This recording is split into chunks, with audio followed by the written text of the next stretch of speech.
You're in pain. I've had worse, my lady.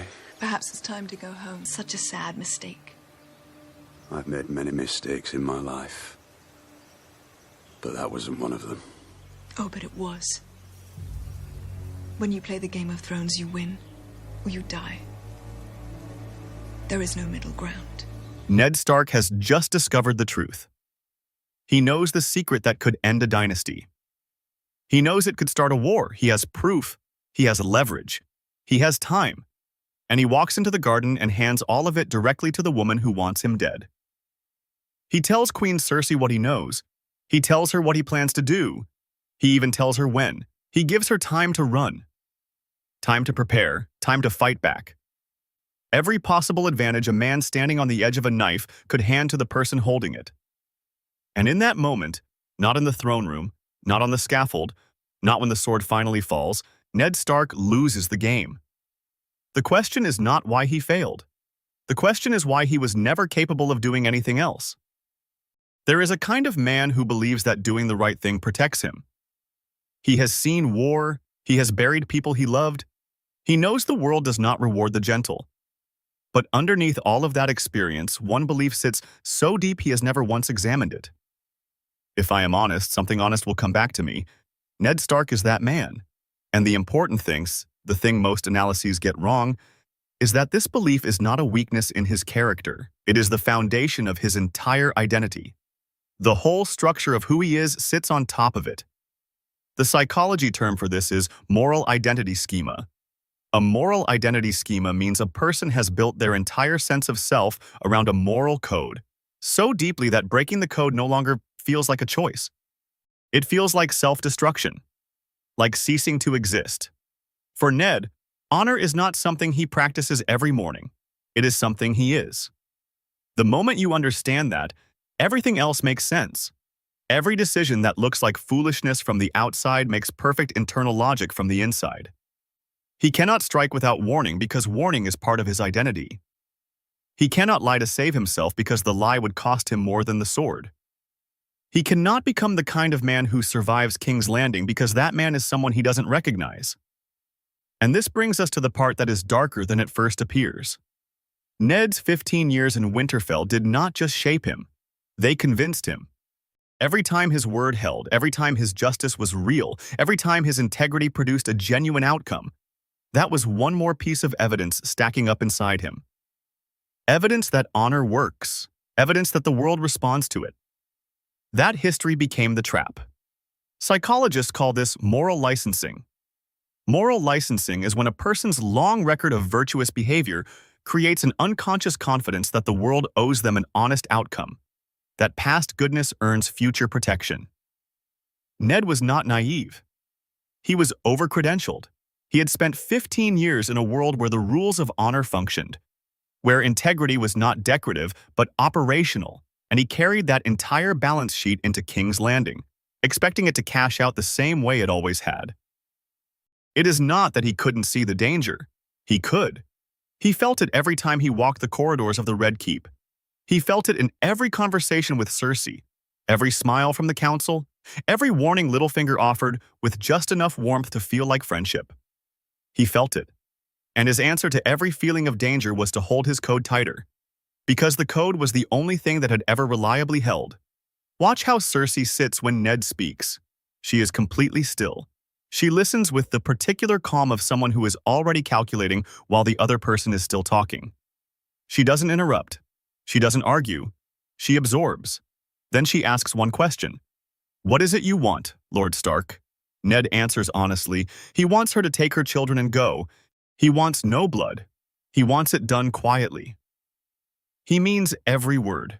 And that is the exact moment she understands she has already won. A man who warns you before he moves cannot close the doors first.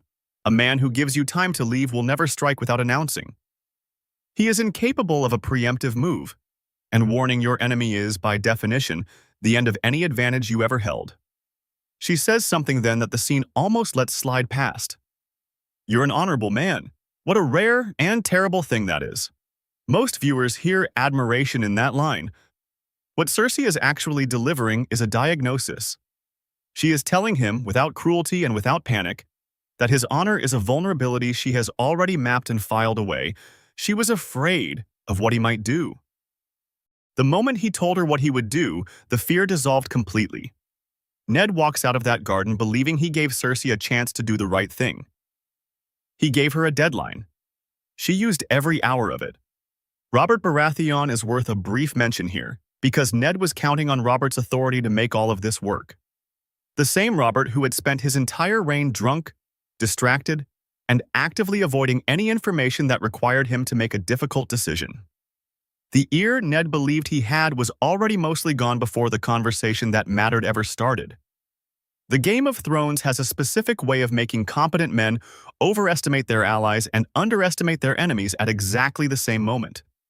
Ned managed both simultaneously. That takes a very particular kind of confidence, the kind that only grows in a man who has never had the ground disappear beneath him before. We stand behind you, Lord Stark. I command the council to make all necessary arrangements for my coronation. Bend the knee, my lord.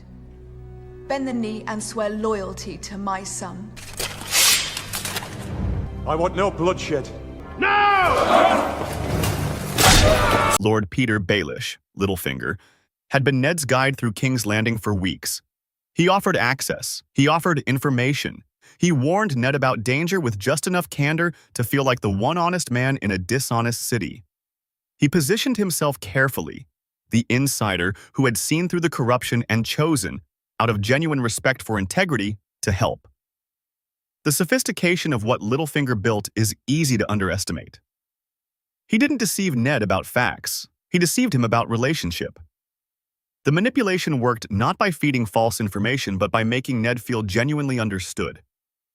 In King's Landing, where every conversation felt like a trap and every smile seemed borrowed from someone with bad intentions, the experience of being understood was powerful. It lowered the guard in ways that no argument could have reached. Then the gold cloaks moved. The knife at Ned's throat does not come from an enemy. It comes from the man standing closest to him. The man who said months ago, almost as a casual aside, "I did warn you not to trust me." Littlefinger actually said it. Ned heard it. Filed it somewhere under the category of self-deprecating wit that clever men use to seem interesting. He never heard it as a promise. This is the third and most precise psychological mechanism at work in Ned's story. Psychologists call it betrayal blindness. Betrayal blindness is when a person's need for a relationship, their dependency on someone for safety, information, or alliance causes them to unconsciously suppress the evidence that the relationship is dangerous. The mind hides what it cannot afford to know. Ned could not afford to distrust Littlefinger in King's Landing. He needed an ally. He needed someone who knew the corridors, the players, the rules of the city he didn't understand. And when the mind needs something badly enough, it becomes very good at editing out the warning signs. Littlefinger understood this perfectly. He didn't build the relationship quickly. He built it slowly, through small, consistent gestures over weeks. Enough truth, enough help, enough candor. He was performing the exact pattern of behavior that Ned's trust system had been trained to recognize as genuine. Consistent loyalty demonstrated through repeated small acts over time. The performance was flawless. Ned had no internal framework for the possibility that someone could be that patient, that precise, and that completely empty of genuine loyalty beneath it all. The knife at his throat was not a surprise attack. It was the end of a sentence Littlefinger had been writing since the moment he understood that the fastest path through King's Landing ran directly through the most honest man in it. What makes Ned Stark genuinely disturbing as a psychological study, rather than a simple cautionary tale, is this. His flaw and his virtue are not two separate things. They are the same thing. His honesty, his consistency, his refusal to become someone he doesn't recognize. In Winterfell, these are precisely what make him a great lord. Not decorative virtues, functional ones. They built real trust, real stability, real peace across 15 years. The code worked. Then he walks into King's Landing, where the environment has completely changed, and the man is exactly the same. The tragedy is not that good men fail in corrupt systems. The tragedy is that Ned had moments where he could have adapted and couldn't take them. Not because he lacked the intelligence, because adapting required him to become someone unrecognizable to himself. And for a man whose identity is his code, that is a price higher than death. We know this because of what happens at the end.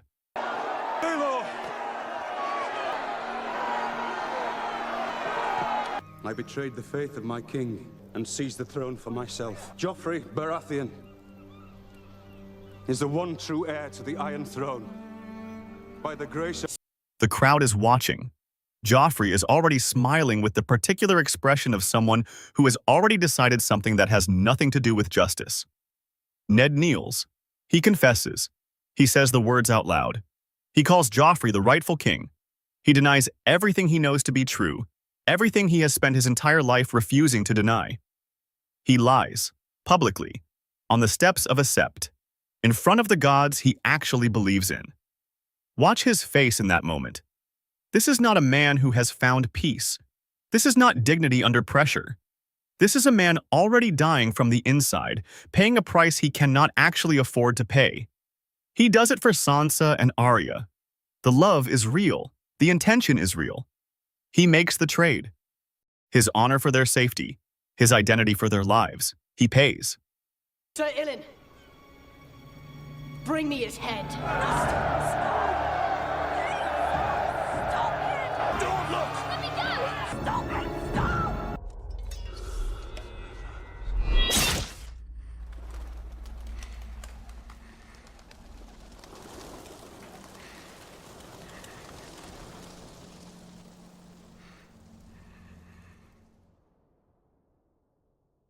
And then Joffrey takes the lives anyway.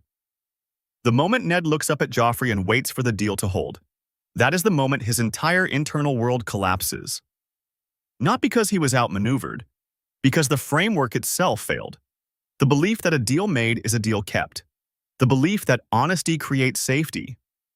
The belief that even in broken systems, a man of integrity can find a path through if he holds the code tightly enough. The sword falls not because Ned was weak. It falls because the Game of Thrones does not run on the rules he built his life around. It runs on entirely different rules, ones that reward the flexible, protect the deceptive, and eliminate the predictable. Ned Stark was the most predictable man in King's Landing. Every enemy he had knew exactly what he would do at every moment, because he would always do the honorable thing. His code, the very thing that made him trustworthy in Winterfell, made him readable as a map in King's Landing. And readable men do not survive this game. The Tower of Joy is worth sitting with here. In the books, Ned returns to that memory again and again.